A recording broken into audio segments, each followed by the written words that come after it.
The air in the terminal was thick and stale, a recycled mixture of jet fuel, cheap coffee, and human anxiety.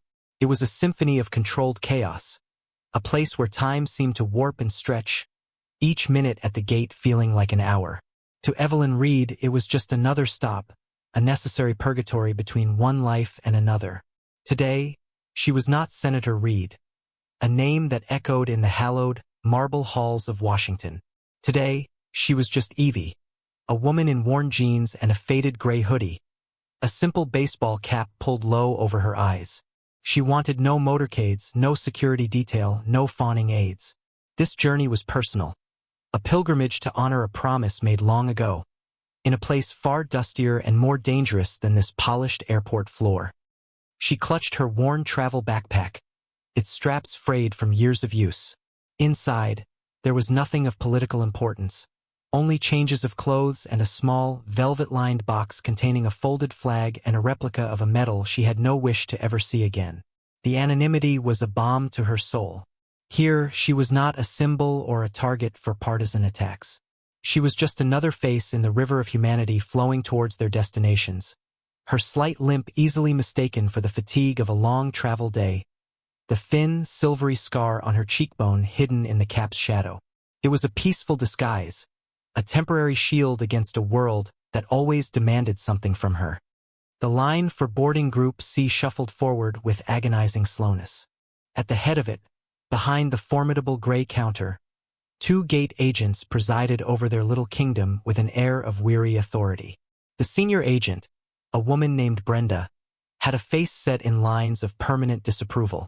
Her name tag was pinned crookedly on her tight, corporate blue vest. Her hair was pulled back into a severe bun that seemed to pull her eyebrows into a state of perpetual surprise. She surveyed the line of passengers as if they were a personal affront, a tedious chore to be endured. Next to her, a much younger agent named Kyle fidgeted nervously. He was eager and sycophantic, mirroring Brenda's sighs and eye rolls with a desperate need for approval. He would watch her, then glance at the passengers, his expression a comical echo of her disdain. They were a miserable duo, wielding their small measure of power like a cudgel against the tired and the stressed. Evelyn watched them with a practiced patience, a stillness honed in environments where sudden movements could have fatal consequences. She had seen this kind of petty tyranny before, in supply sergeants and bureaucrats who mistook a clipboard for a crown. It was pathetic but largely harmless. She felt a familiar pang of weariness, the quiet ache of a life spent navigating unnecessary obstacles. Finally, it was her turn. She stepped forward, pulling her cap off as a sign of respect she knew would likely not be reciprocated. The fluorescent lights of the terminal were harsh, mercilessly illuminating the faint scar on her cheek. She handed her passport and boarding pass to Brenda, offering a quiet, "Good afternoon." Brenda took the documents without making eye contact, her fingers snatching them from Evelyn's hand. She scanned the boarding pass with a flick of her wrist. Then her eyes fell upon the passport. She held it up, letting it dangle between her thumb and forefinger as if it were contaminated. "This is a mess," Brenda declared, her voice loud enough for the next dozen people in line to hear. She turned the passport over, scrutinizing its slightly softened corners and the cover that was beginning to show the faintest signs of fraying. "It's all worn out. I don't know if I can accept this." Evelyn kept her own voice low and steady, a conscious effort to de-escalate. "It's a valid United States passport. It's been through a lot of travel, that's all. It scans perfectly fine." Brenda scoffed, a short, sharp sound of derision. "That's for me to decide, not you." She looked at Kyle, who nodded vigorously in agreement, his face a mask of stern importance. "You people think you can just show up with any old thing and we have to let you on a plane. Security is a serious matter." The phrase "you people" hung in the air, a casual insult that landed with a small, sharp sting. Evelyn felt a familiar heat rise in her chest, an old anger she had learned to cage and control. She took a slow, deliberate breath. "I assure you, I take security very seriously. The chip is intact. The photo is clear. It is a legal travel document." The line behind her was growing restless. A few people craned their necks, their curiosity piqued by the unfolding drama. Others stared resolutely at their phones, pretending not to notice, their silence a form of passive consent. They did not want to get involved. They just wanted to get on the plane. Their complicity was a quiet hum beneath the agent's loud pronouncements. Brenda tapped the passport photo with a long manicured nail. This picture doesn't even look that much like you. You look tired. The woman in this photo looks, well, she doesn't have that, she said, gesturing vaguely towards Evelyn's face. She meant the scar. The casual cruelty of the observation was breathtaking. It was meant to humiliate, to reduce her to a flawed object. Evelyn's jaw tightened. The scar was a part of her story, a map of a moment that had defined her. It was not a cosmetic flaw to be critiqued by a bored gate agent. "I've had a long day," she said, her voice dropping to a near whisper, tight with a control that was costing her dearly. "Could you please just scan it?" "I don't think I will," Brenda said, a smirk playing on her lips. She was enjoying this now. She had an audience. She had a target who refused to grovel or weep. "It looks compromised. It might even be fraudulent." The accusation was absurd, but it was also dangerous. Kyle, her eager apprentice, leaned over. "She's right," he chirped. "That corner is bent.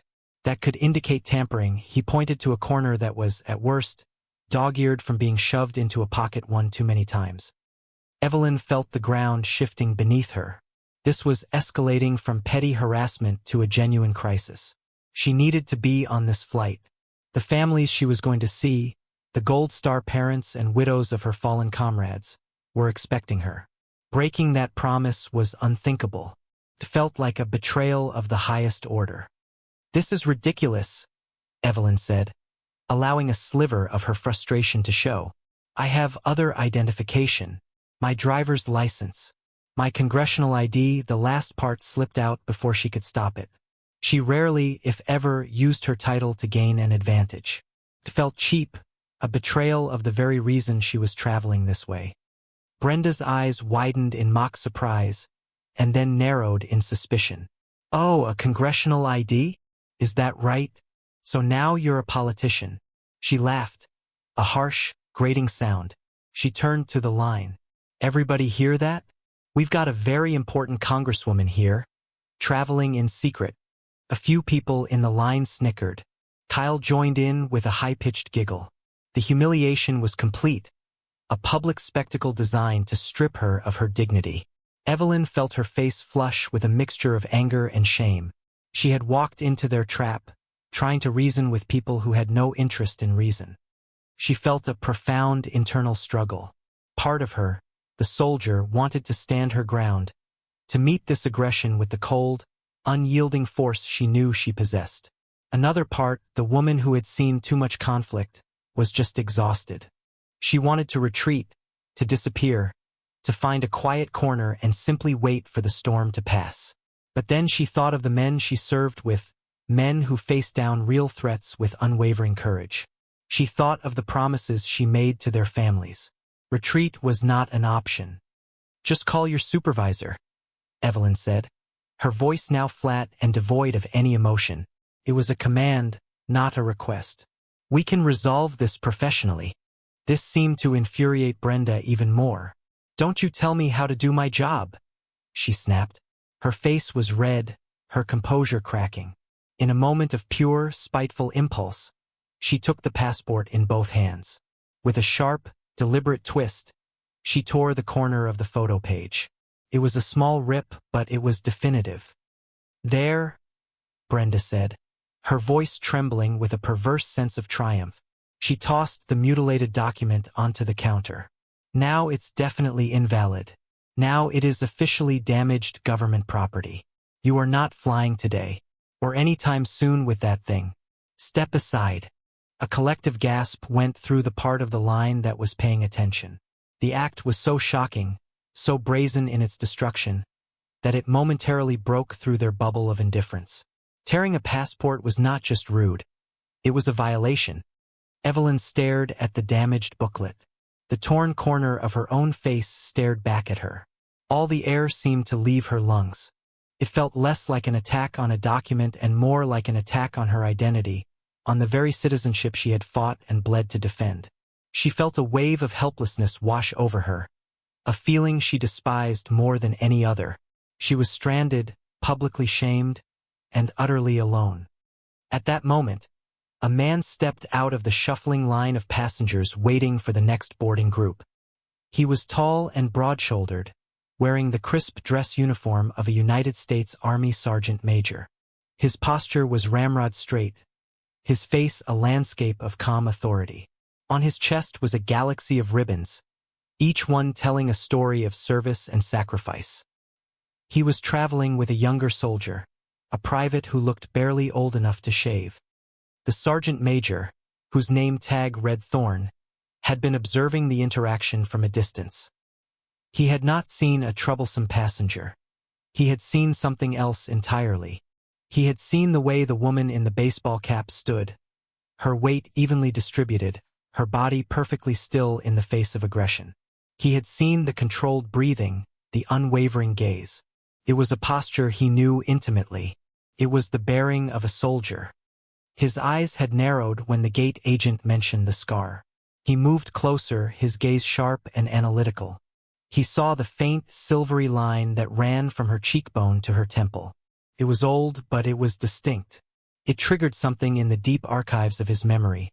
A flash of sand and smoke and the high-pitched scream of incoming fire. When Brenda tore the passport, Thorn's face hardened into a mask of cold fury. He took a deliberate step forward, moving past the other passengers with an authority that no one dared to question. The river of people parted for him as if he were a boulder. He did not address the gate agents. His focus was entirely on Evelyn. He stopped a few feet from the counter, his eyes scanning her face, searching for confirmation. The baseball cap was off, and in the harsh light, he saw her clearly for the first time. The set of her jaw, the look in her eyes, a mixture of profound exhaustion and unbreakable will. He knew that look. He had seen it in the eyes of heroes. He cleared his throat. His voice was not loud, but it carried a natural resonance that cut through the terminal's low hum. "Ma'am," he began. His tone filled with a deep and genuine respect that stood in stark contrast to the mockery she had just endured. Evelyn looked up, startled by the formal address. She saw the uniform, the rank, the rows of ribbons, and her own military training kicked in instinctively. Her posture straightened almost imperceptibly. "Ma'am," Sergeant Major Thorne said again, his voice softer now, more certain. "Forgive me for staring, but that scar, and the way you carry yourself. Were you attached to the 10th Mountain Division? Medical Command, out of FOB Shank about 10 years ago?" The question was a key turning a lock in Evelyn's carefully constructed wall of anonymity. FOB Shank. The name alone brought back a tidal wave of memories. The relentless heat, the constant threat, the faces of the soldiers she had treated, the ones she had saved, and the ones she had lost. A flicker of recognition, of shared history, passed through her eyes. She gave a single, almost imperceptible nod. Thorne's entire demeanor shifted. The professional curiosity in his eyes was replaced by something far more powerful. Dawning realization and awe. He remembered now. He remembered the stories that had circulated through the battalions. The legends whispered about a young female medic who was fearless under fire. A captain they called Doc Reed. They said she had ice in her veins and a surgeon's hands. He took another step closer, lowering his voice into a tone of near reverence. "My God," he whispered. "You're her. You're Captain Reed." He paused, his mind racing back to a specific day, a chaotic ambush in the Tangi Valley. He had been a platoon sergeant then. His lieutenant, a young man fresh out of West Point, had been hit badly. Thorne had been there. He had watched it happen. "You saved my lieutenant," Thorne said, his voice cracking with emotion. "Lieutenant Miller. He took shrapnel to the chest. We all thought he was gone. But you ran into the kill zone. You never hesitated. I saw you. You shielded him with your own body while you worked on him." His eyes drifted to the scar on her cheek. "You took a piece of that same blast. You saved his life, ma'am." He's a major now. He has 3 kids. Evelyn visibly flinched at the use of her old rank. The memories were too raw, too close to the surface. She looked down, unable to meet the intensity of his gaze. "I was just doing my job, Sergeant Major," she murmured, the words tasting like ash in her mouth. "Anyone would have done the same." "No, ma'am," Thorne said, his voice rising again, becoming firm and clear, intended for everyone within earshot. "They wouldn't have. Not everyone runs toward the fire. Not everyone earns a silver star for it." The words "silver star" dropped into the silence like a thunderclap. The smirks on the faces in the line vanished, replaced by open-mouthed shock. The passengers who had been studiously ignoring the scene now stared, their faces a mixture of awe and dawning, sickening shame. They had not been witnessing a difficult passenger. They had been watching the public humiliation of a decorated war hero. Brenda and Kyle stood frozen behind the counter, their faces draining of all color. Brenda's mouth opened and closed silently, like a fish gasping for air. Her carefully constructed world of petty power had just been obliterated by a reality she could not comprehend. Kyle looked as if he was about to be physically ill, his eyes wide with horror as he stared at the woman he had just mocked. Sergeant Major Thorne was not finished. He straightened to his full, imposing height and turned his glacial gaze upon the 2 gate agents. The warmth and reverence he had shown Evelyn was gone, replaced by an anger so cold and pure it was terrifying. "What?" he said, his voice low and dangerous. "Is your name?" Brenda flinched as if struck.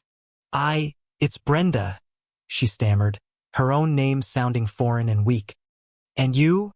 he barked at Kyle, who jumped. "Kyle, sir. Sergeant Major. Sir." The honorific was automatic, born of pure fear. Thorne's eyes swept over the torn passport lying on the counter. He pointed a rigid finger at it. "Did you do that?" he asked Brenda. His voice was quiet, but it held the deadly promise of a storm about to break. Brenda couldn't speak. She could only nod, a pathetic, jerky movement of her head. Thorne's gaze swept the entire gate area, pinning the manager who had finally scurried over, attracted by the profound silence. The manager was a paunchy man in a slightly too small suit, his face slick with sweat. "Are you in charge here?" Thorne demanded. "Yes, I am," the manager said, his voice trembling. "I'm the duty manager." "What seems to be the problem, Sergeant Major?" "The problem," Thorne said, his voice now booming through the terminal, each word a hammer blow of condemnation, "is that your employees have seen fit to publicly harass, humiliate, and illegally destroy the government property of a decorated combat veteran and a national hero." He let that sentence hang in the air, allowing its full weight to settle upon the crowd. He turned his back on the cowering employees and faced the assembled passengers. "This woman," he announced, his voice ringing with righteous fury, "is Captain Evelyn Reed. She served 2 tours in Afghanistan as a combat medic. She is credited with saving the lives of over 30 soldiers under fire. She was wounded in action protecting one of them. She received the Purple Heart and the Silver Star, the 3rd highest military decoration for valor." He paused, letting the weight of her sacrifice sink in. Then he delivered the final, devastating blow. After her medical discharge, she continued to serve this country. She serves it today. This is United States Senator Evelyn Reed. A tidal wave of shock and shame washed over the gate area. The silence was absolute, broken only by a few audible gasps. The man who had snickered looked at the floor, his face burning red. The woman who had rolled her eyes now looked horrified. They had been witnesses and, through their silence, participants. They had watched a hero be torn down by ignorance and cruelty, and they had done nothing. Brenda looked like she might faint. The word senator had completely broken her. Her entire career, her entire sense of self-importance, evaporated in an instant. She had not just insulted a passenger. She had assaulted an officer of the government, a war hero. Kyle, for his part, simply put his head in his hands and began to quietly sob. Evelyn stood amidst the fallout, overwhelmed. This was the exact opposite of the anonymity she had craved. All she had wanted was to travel in peace, to grieve and remember with the families of her fallen friends. Instead, her past had been dragged into the light in the most dramatic way imaginable. Yet, through the embarrassment and the shock, a different feeling began to emerge. A quiet, profound sense of vindication. She looked at Sergeant Major Thorne, at this man who had been a stranger only minutes before, and saw in his eyes an unwavering wall of respect and solidarity. He had not seen a tired woman in a hoodie. He had seen a sister in arms. He had recognized her. The duty manager, now pale as a sheet, was babbling apologies. "Senator, I am so sorry. I had no idea. This is unacceptable. We will handle this, I promise you. It will be dealt with immediately." He was already pulling out his phone, his hands shaking so badly he could barely dial. Evelyn held up a hand, and the manager fell silent. She looked at Brenda and Kyle, not with anger, but with a deep, penetrating sadness. "I was just doing my job," she repeated softly, the words now directed at them. It was not an accusation, but a statement of fact that highlighted the chasm between her definition of duty and theirs. It was the most damning condemnation she could have delivered. The atmosphere at the gate shifted from stunned silence to active atonement. An elderly man in a veteran's cap, who had been sitting quietly in the corner, slowly got to his feet. He faced Evelyn and executed a shaky but proud salute. Then another passenger, a young woman in business attire, began to clap. The applause started slowly, hesitantly, but then it grew, swelling into a wave of sound that filled the cavernous space. It was applause born of shame, respect, and a desperate need to make amends for their collective silence. The airline's corporate officials descended upon the scene with the speed of a rapid response team. A polished, silver-haired vice president appeared, his face a mask of extreme contrition. Brenda and Kyle were summarily dismissed from the gate, their careers effectively over. The vice president offered to charter a private jet to take Senator Reed wherever she needed to go. "That won't be necessary," Evelyn said, her voice firm but kind. She had been thrust into the spotlight, but she would not leverage it for personal gain. "An apology is sufficient. What I would ask is that you review your customer service training. Every passenger, regardless of who they are or what they look like, deserves to be treated with dignity. That's all." Her grace in that moment was more powerful than any display of anger could have been. She accepted a new boarding pass for the next flight, her torn passport now handled with the reverence of a holy relic. As she finally walked down the jet bridge, Sergeant Major Thorne stood at attention, giving her the crispest, most formal salute of his life. Evelyn paused, met his gaze, and for the first time that day, a genuine, small smile touched her lips. She gave him a slow, deliberate nod, a silent acknowledgement from one soldier to another. 6 months later, things had changed. The story of what happened at Gate C-27 had become a quiet legend within the airline industry, a cautionary tale about respect and hidden heroes. The airline, taking Senator Reed's words to heart, had partnered with veterans organizations to create a comprehensive new training program for all its public-facing employees. It was called the Dignity Initiative, and it emphasized empathy, de-escalation, and looking beyond surface appearances. Brenda was never hired by another airline. Her act of petty cruelty had followed her, a permanent stain on her record. Kyle, however, had taken a different path. Deeply shamed and genuinely remorseful, he had resigned before he could be fired and began volunteering full-time at a local center for homeless veterans. He spent his days helping men and women who, like Senator Reed, carried invisible scars. He was quiet, respectful, and dedicated, slowly atoning for a mistake that had fundamentally changed him. Evelyn Reed was back in Washington, but she no longer sought the comfort of complete anonymity. The incident at the airport had taught her that her story, her scars, and her past were not things to be hidden. They were a source of strength, a platform from which she could speak for those who had no voice.